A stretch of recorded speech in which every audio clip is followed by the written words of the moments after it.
Nako, magugulat dito mga 380 na congressman, no? O 317 kasi wala si Tamba no? Baka hindi po pumirma si Tamba Loslos ng impeachment na ito, no? Kasi napipiko na sa kanila, no? Sabi niya siya ba nagsabi no ni Tamba na magsama-sama tayo sa impyerno, no? Ito po ay talaga napakalaga ng pirma ni Tamba. Dahil si Tamba lang po kaya isa sa mga pinangingilagan diyan sa House of Representatives kinakatakutan dyan kasi itong mga to kaya kumikilos dahil sa karaka si Tamba, no? Ngayon, mahinihinala nila at marami na nagpo-post, nagkumakalat na sa social media na baka nga daw hindi pumirma to sa maraming kadahilanan, no? Alam mo pag ito hindi pumirma, isa lang ibig sabihin nito hindi po scripted yung nangyayari ngayon. Hindi, totoo yak. Di ba alam naman natin na kesyo inidemanda daw ng ombudsman ng kakasuhan ng plunder, keso nagsalita si Tamba, tapos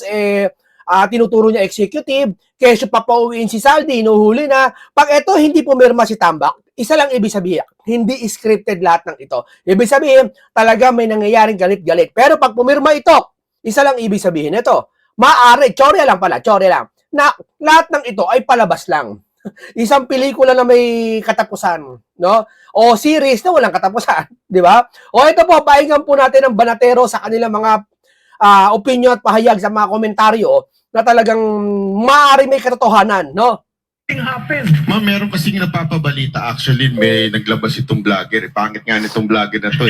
Sabi na, iba-blacklist ng iglesia ang pumirma doon. Tayo may personal knowledge tayo doon. So, sa tingin nyo may epekto ito sa mga congressman? Alam mo, idadagdagan ko ang sabi, ibaban up to the 4th degree of consanguinity. O, hindi alis lahat ang dynastic. O kaya, ang sabi ko nga, hindi ho nanloloko ang Iglesia ni Cristo. Tama yun. Hindi nanloloko ang Iglesia ni Cristo. At ang Iglesia ni Cristo po, at tatandaan nyo lahat ng sinasabi nila nagtatagumpay sila. Lahat ng plano nila nagtatagumpay sila. Pag sinabi nila magtatayo kami ng ganito, magtatayo sila sa araw na to. Pag sinabi bibili namin yan, bibili nila sa araw na yan. Walang delay-delay yan. Pag sa ano nga nila, sa worship service nila, pag sinabing alas 8, simula, magsasara sila. Hindi makakapasok yung ibang kapatid nila. Talagang nasa diretso sila. Kaya nga hindi sila matibag-tibag Dahil may isang boses sila may isang tinig, may isang disiplina, may isang utos, may isang gawa. Lahat sila iisa. Hindi katulad ng ibang relihiyon, iniusig nila to Pero hindi nila magaya-gaya yung ikaw ba naman uusigin mo isang relihiyon na mas matino pa sa'yo? Hindi ba? Mas maganda pa sa relihiyon mo na patakaran, uusigin mo. Maya ka naman. Kumbaga parang ikaw, meron kang apartel, tapos inusig mo yung 5-star hotel. Parang gano'n ang katumbas po nun. Ngayon, ano ibig kong sabihin? Dito po ay talaga nakikita ng mga tao na may ang Iglesia ni Cristo pa nagpasya, papasya. Pero, hindi natin tiyak kung talagang pasya ng INC to. Hindi natin alam kung saan galing yung kanilang sinasabi. No? Hindi ko alam kung sinabi ba na ito ng ang official ng INC sa kanila or meron silang hindi natin alam, di sigurado yan. Pero sinasakyan natin yung sinasabi nila. Pero sige, palagay natin sinabi ng INC yan.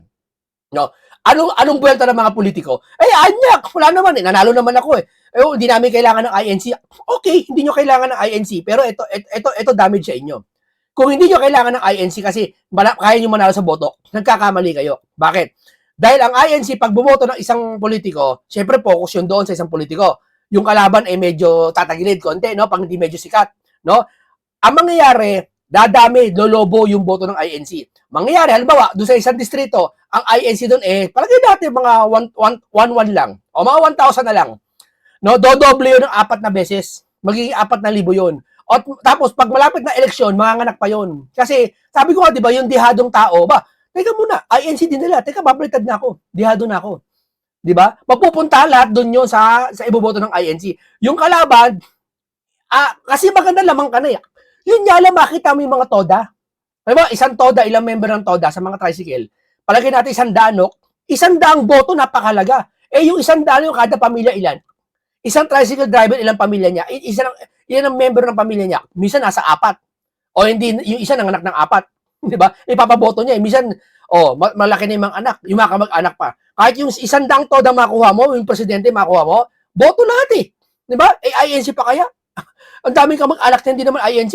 Yung sasabi ko sa inyo, mag-ano kayo, maghulos dili kayo na sinasabi nyo na INC walang magagawa sa eleksyon yan. Konti lang yan, mas marami kami. Mas marami nga kayo, hindi naman kayo nagkakaisa. Di ba? Explain ko lang part dyan. Nakita naman natin yung lakas niya ng kay Marcoleta nung last 45 days. At alam ng bawat politiko ang lakas ng endorsement ng Iglesia ni Cristo. Hindi ko alam kung ay isinasatabi nila yon o hindi. Pero that is a card that is playing now.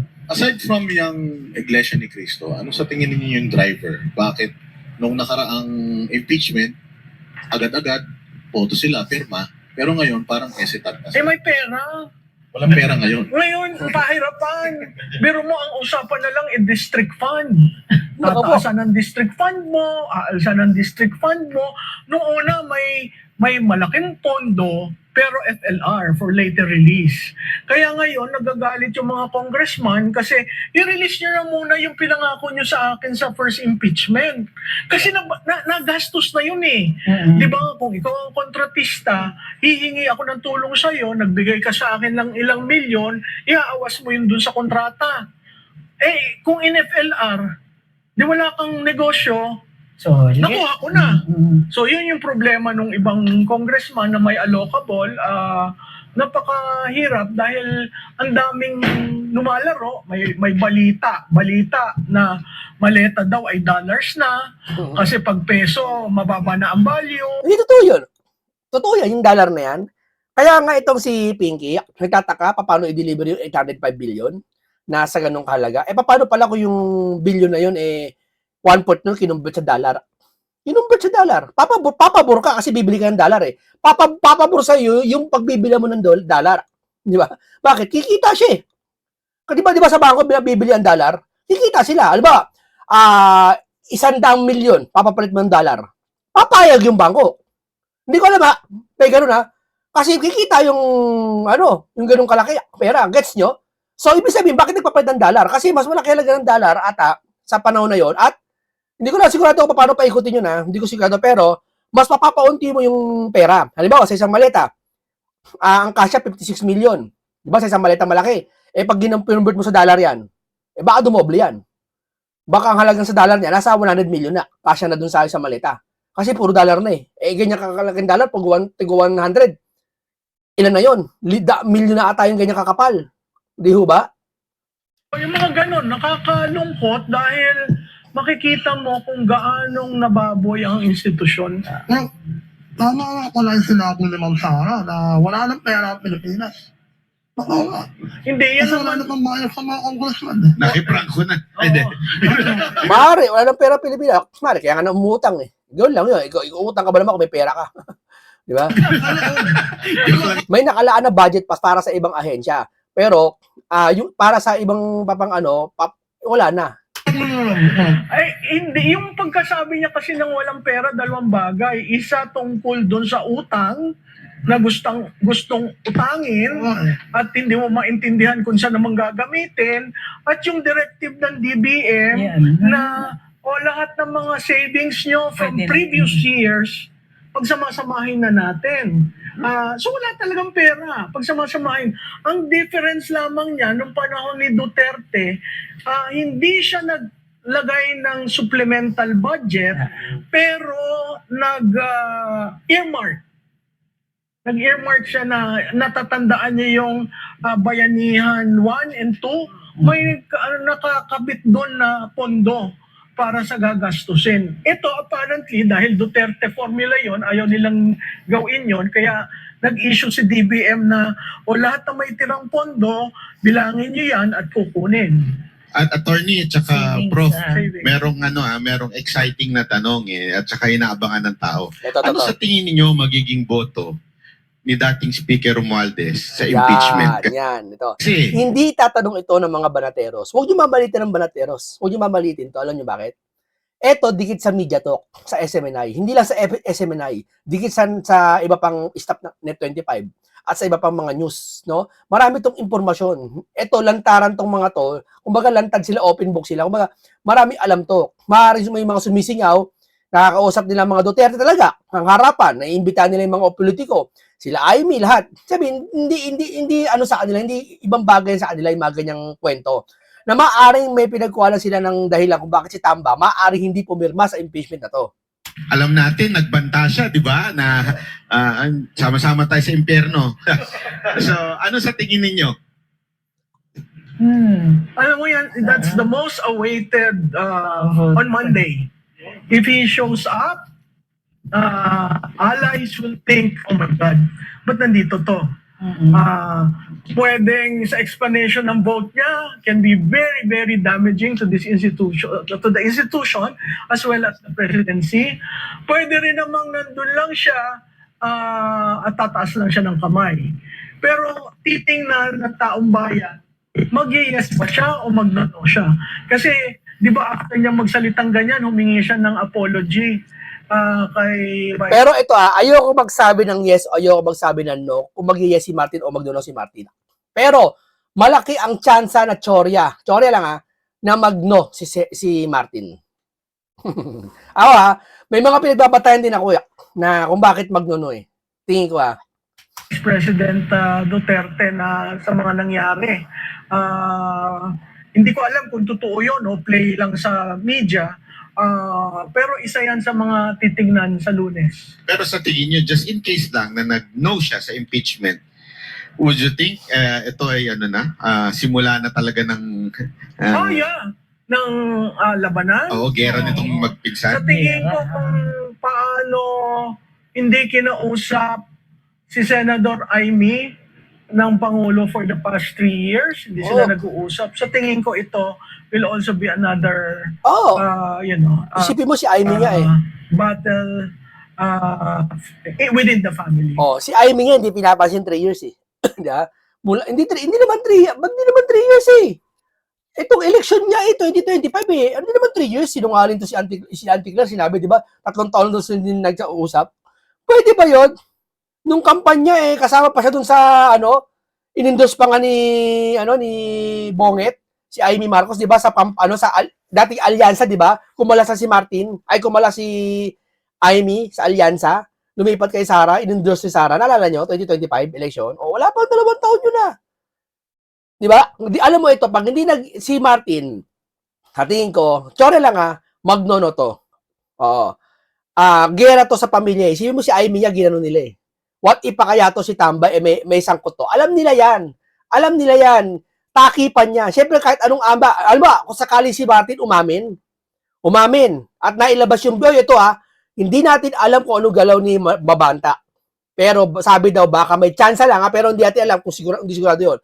Baka ilabas yung video anytime. Pag nilabas yung video, tatamaan si Martin. Kasi diba may Mabanta, may video mahalaga na kailangan mapanood ng tao. At doon kaya in-extort at di umano daw si Martin dahil may video ilalabas para kapalit nun, etc. pera. Di ba? Ngayon, pag eto talagang totoo na naglabas ng video, na ilabas ng video anytime, sasabog tong si Martin. Oo. At doon talaga magkakaroon away sa pamilya nila sa pagitan ng mga Marcos. Kaya nakikita ko yan, ako sa chance yan. Pero pag wala nangyari dito, isang palabas lang to na napanood lang natin. So kapag nag-yes, Prof, palabas ng lahat to. Oo. Yun ang alternative. Kaya critical Kaya may yung mga nag-a-advise sa kanya, huwag ka na lang pumunta. May iba naman nagsasabi, pumunta ka na para pakita mo sa lakas na ikaw pa rin yung pinuno at kaya mong tulungan yung mga allies mo. Or Bakit ano ba problema ni Martin? Ano problema ni Martin? Bakit parang tamlay-tamlay, hindi makapunta, hindi nagpapakita masyado sa tao? Ano problema niya? Ano ba? Ba't siya ba may kinalaman ka ba sa flood control? Ba't parang nag-aak ka na ang akala mo parang aping-api ka, parang akala mo hinang-hina ka, namamayat ka, ang tamlay mo, bira ka makita, parang executive ang datingan mo. Di ba? Parang kung pupunta ka ba o hindi. Ba't ganyan umaasal kayo? Taong public servant kayo, huwag kayong umastang ganyan. Di ba? Umasta kayo ng masculine kayo. Hindi parang ganyan, nililito nyo taong bayan. Ano ba? Ayaw nyo ba ng tungkulin nyo? Di ba mga kababayan, parang nakapagtaka eh. O bakit nagigilty kayo? Kaya ganyan kayo kumilos. Di ba? punta ka na to clear your name. Kaso wala na ho eh. Yung lakas CMD, Pero nagkalasan na. tingnan natin kung anong mangyayari. Kasi yung sinabi ko nga kanina kay Banat Bay, dun sa Mabanta issue, bakit pumutok ngayon? Bakit ngayon na magbobotohan? Bakit may diin kay Speaker? Lahat yan sa politika, pinaplano, may talagang desisyon na gagawin, may naratibo na gustong ma-achieve. Ito ako. Hindi ko tinutukoy dito si Mabanta. Hindi ko rin tinutukoy si Martin dito. Gagawa ako ng sariling senaryo ko. Kayo na lang bahala kung musga kung sino tong senaryong ito. At kung hindi para kung sino, kung ano ang kahawig nitong senaryong ito. Isang araw, ito interesting to marami kayong matututunan. Isang araw, ako'y may kaibigan na nagigipit. Mataas sa posisyon sa Pilipinas. Nagigipit siya, pati pinsan niya nagigipit.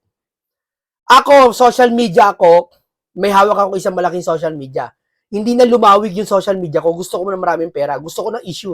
Gusto ko parang artista dati na, di ba kasi mga artista dati noon, gumagawa ng issue, kuwari nakita sa mall, tapos yung pala may gagawing pelikula. Di ba? Yung babae sa lalaki, kunwari, may kalokohan gagawin. Dudumugin ng tao. Yung pala, after mga 2 months, may gagawing pelikula yon. Ngayon, sikat na sikat silang dalawa. Di ba? Kesa doon lumabas yung isang lalaki sa hotel. Hoy, lumabas bigyan lang ang pangalan, si Rose. Lumabas sa hotel kasama ni Juan. Artista parehas.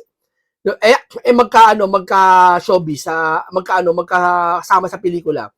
Siyempre, puputokin, anong ginawa sa hotel? Mga kabataan, ang dami. Puputok yun, tataas ngayon ang rating ng dalawa. Ngayon, nagkaroon ng pelikula ng dalawa. Boom! Blockbuster! Di ba? Pera! Di ba? Wala akong tinutukoy, Pera! Di ba? Ito, mga sample, mga vlogger. Di ba yung mga vlogger, minsan, nauso ito, di ba nauso ito dumaan? Ito, hindi nauso ngayon ito, ewan ko uso pa rin. Yung mga vlogger, kuwari mag-aaway. Di ba?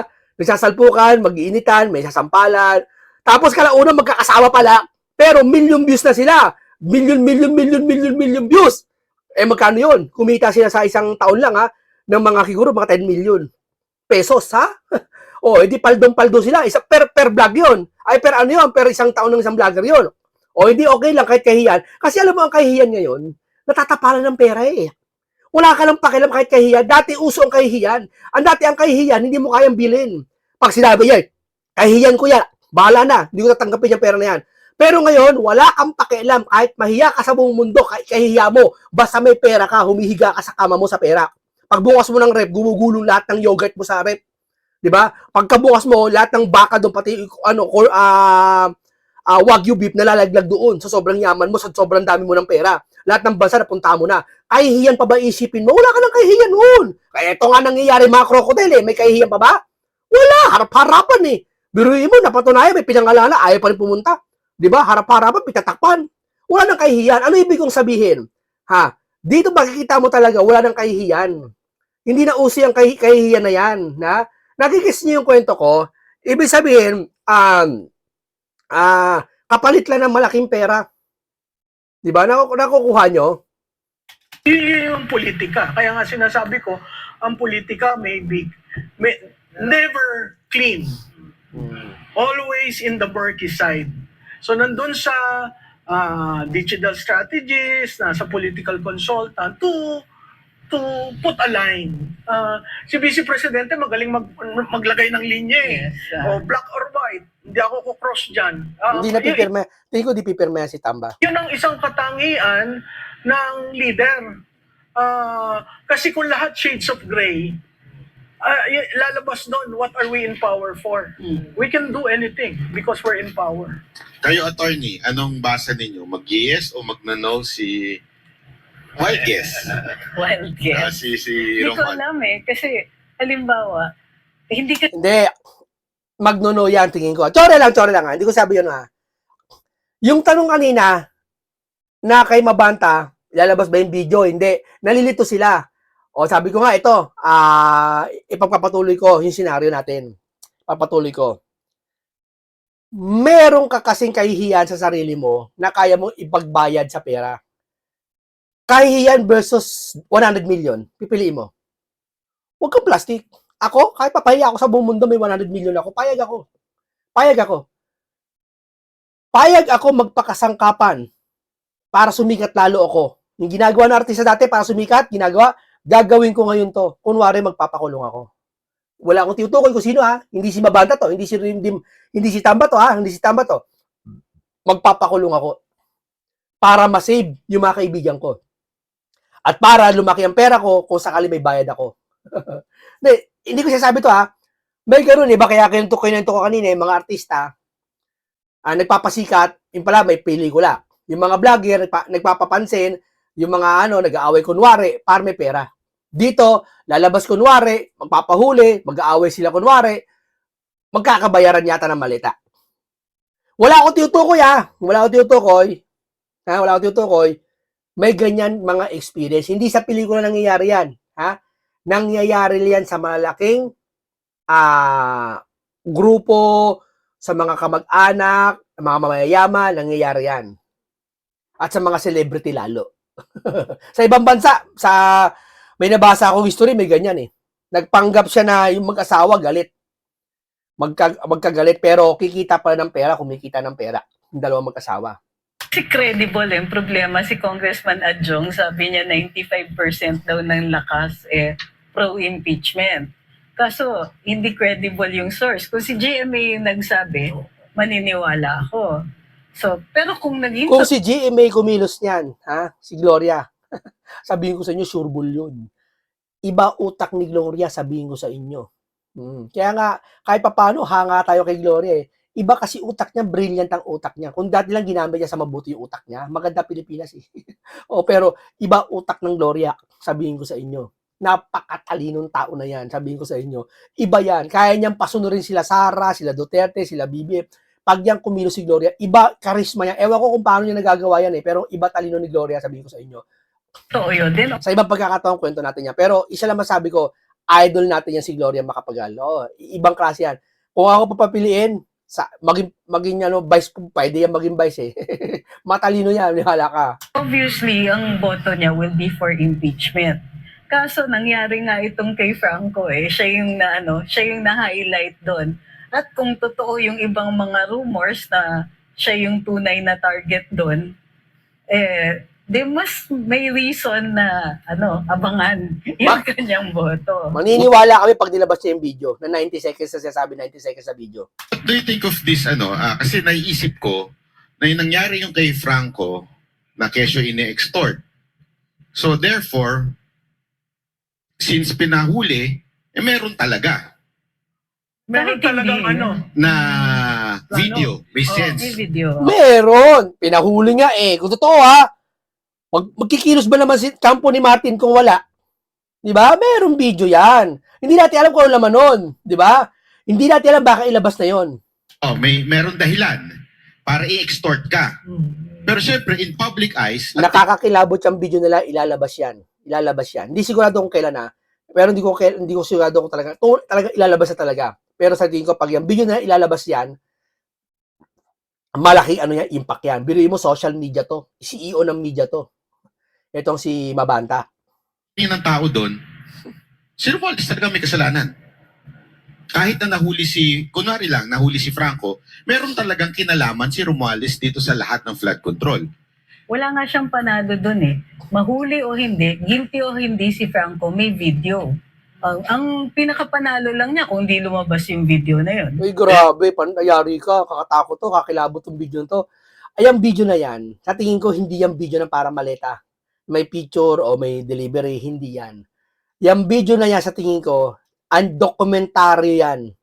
90 seconds ang haba nun. 1 minuto 60 o 1 and 30 minutes. Baka yan ay pinutol-putol na. Kaya naging 90 seconds siya, inedit na yan.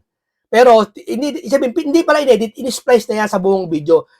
Ikinuha lang yung highlights. Pwede nagsasalita si Martin at nag-repack ng ano mang nire-repack, pwedeng ganon. NBI director is the one na naglabas, which is alam natin na nasa administrasyon na kay Bongbong Marcos. So, posible bang ito ay isang pandaglag na naman kay Romualdez, yung issue ni Franco?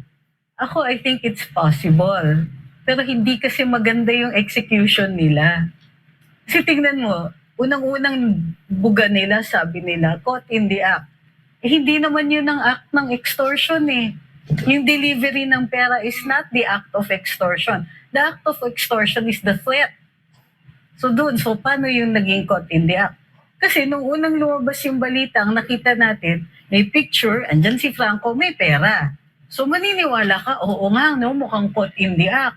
Tinrete niya, nagbuga ng pera. And all this time, in the eyes of the public, andyan si Franco, andyan si Martin. Kasi si Martin nga daw ang point ng video.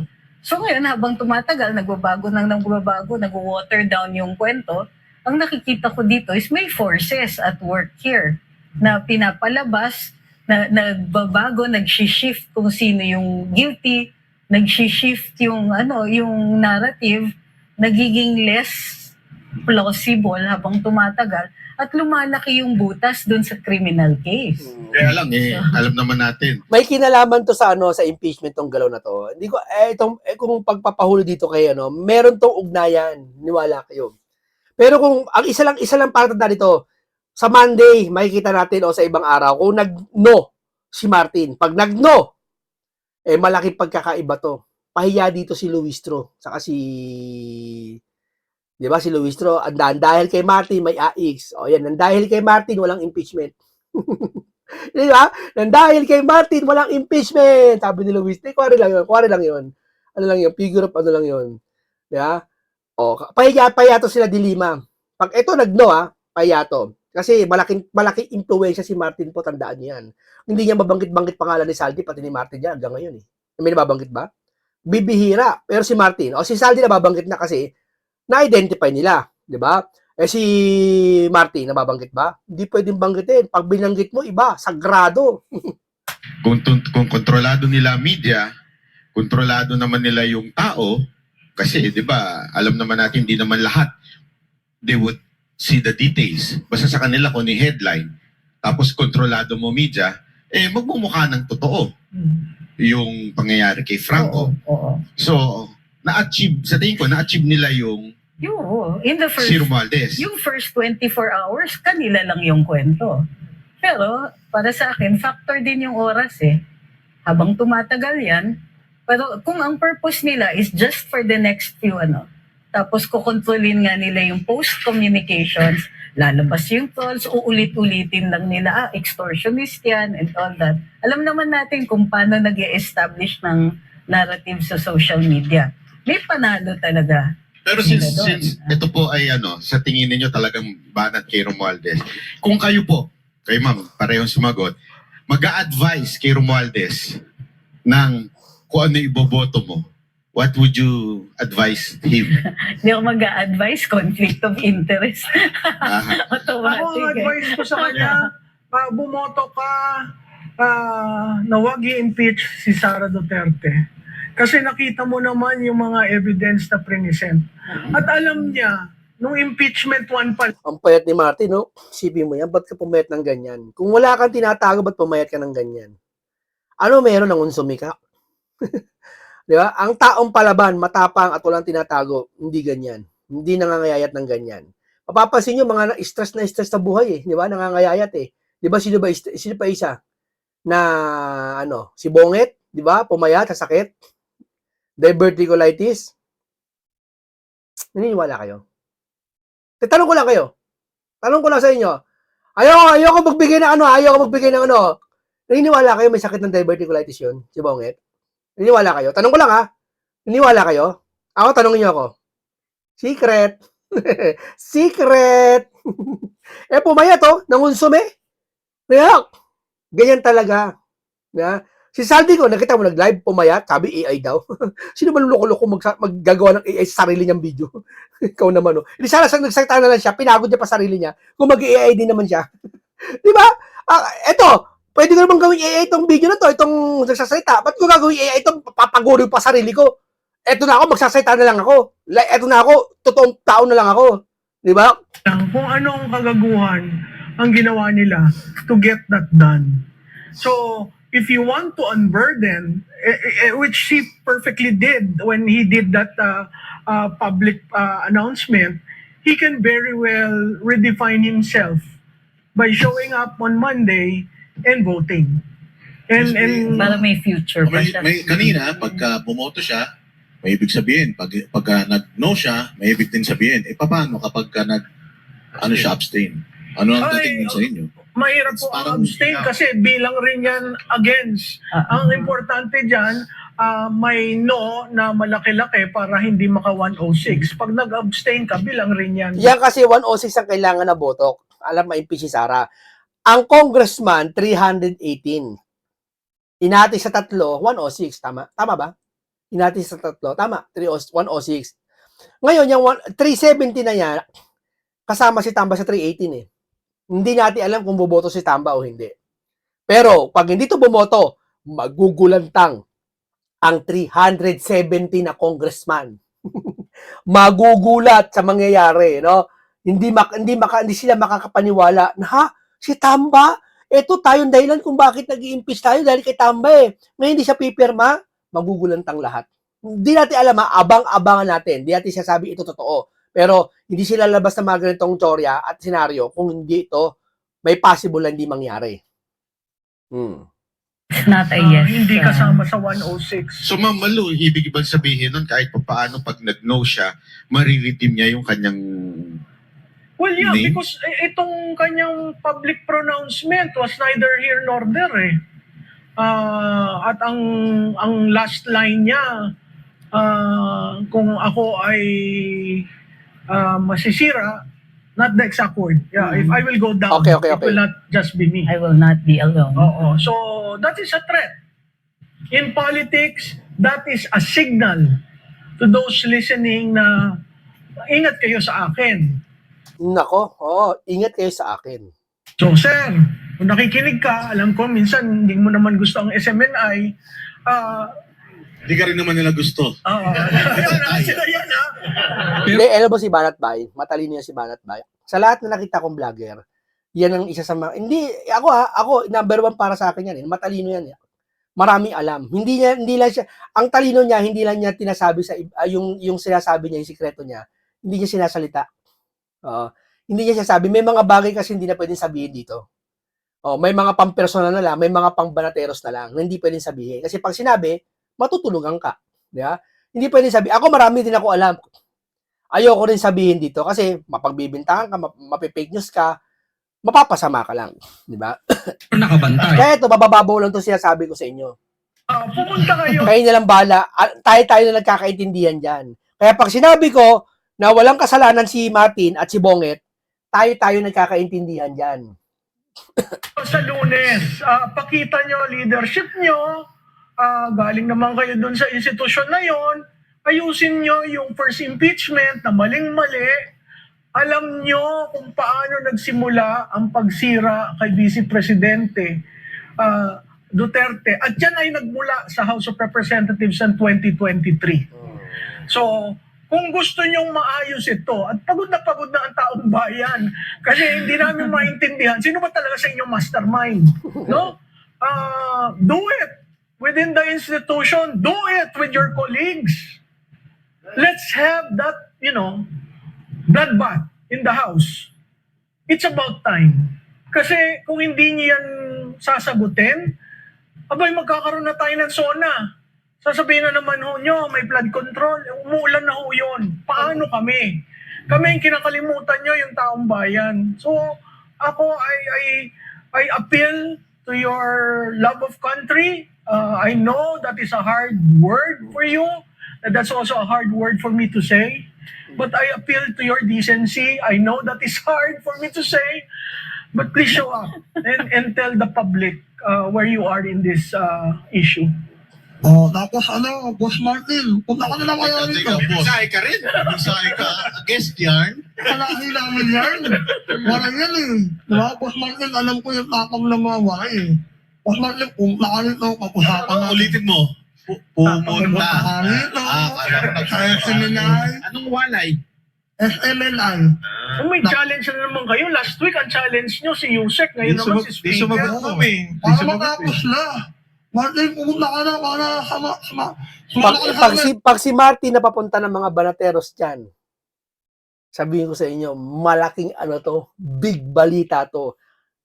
Bilib na ako sa inyo mga banateros pag napapunta nyo si Martin dyan sa programa nyo ng Vox Populi nyo. Pero tama si Ma'am Malu dun kasi wala, nilaglag na rin naman siya eh. Kung totoo. Sa tingin niyo po ba totoo yung Nag-aaway sila. whole talaga. departure Laglagan na to. Di ba? Laglagan na. order at saka yung freeze na Luis Tro, laglagan na to. Handa-handa tayo. account? Sa tingin niyo totoo yun? Kasi marami pa rin nagdududa na baka naman palabas lang yan. Oo, kasi ulam ni steak pa din inuulam daw eh. Ano ba yung Jinky Luis Tro? Jerbil Luis Tro. Di ba? Si Jerbil Luis Tro, no? Tourist na yan, dapat tuyo na yan. Alam mo, nagsimula tayo ang may binitawan akong salita, yung reputational damage. May reputational damage na kay speaker. Sinabi mo yung headline. Basta na headline ka, may reputation damage ka. How do you react? Within 24 hours, you need to react. He allowed himself to be defined by what he did. So, I think it's on him to undo that in the very institution, in the very chamber where he allowed the demolition of the vice president. Ako, makinig ka dyan. Pero ito, Di ano mo ko, advice so, na na. So, yung naratibo na, kasi ito, naguguluhan yung taong bayan patungkol kay Franco eh. Yan ang laging tanong. So yung naratibo, ang tumutulak nito, si Bongbong. Ang nasa likod nito, ang arkitekto nitong Yan mga yan, may alam talaga yan. Pero dinadaan nila sa tanong. Baka sakaling alam ni Ma'am Malot Tikya. Pero yung mga yan, alam na nila yung sagot nila sa tanong nila. drama na to.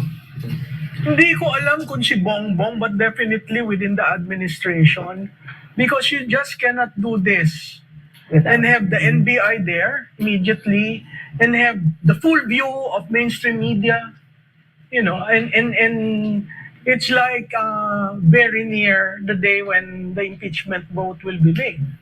So pag tiningnan mo sinong kumukumpas, mas malaking kapangyarihan ang kumukumpas. Oo. Parang yung sinabi nila na ang mastermind lang daw yung dalawang kongreso. Yung dalawang congressman.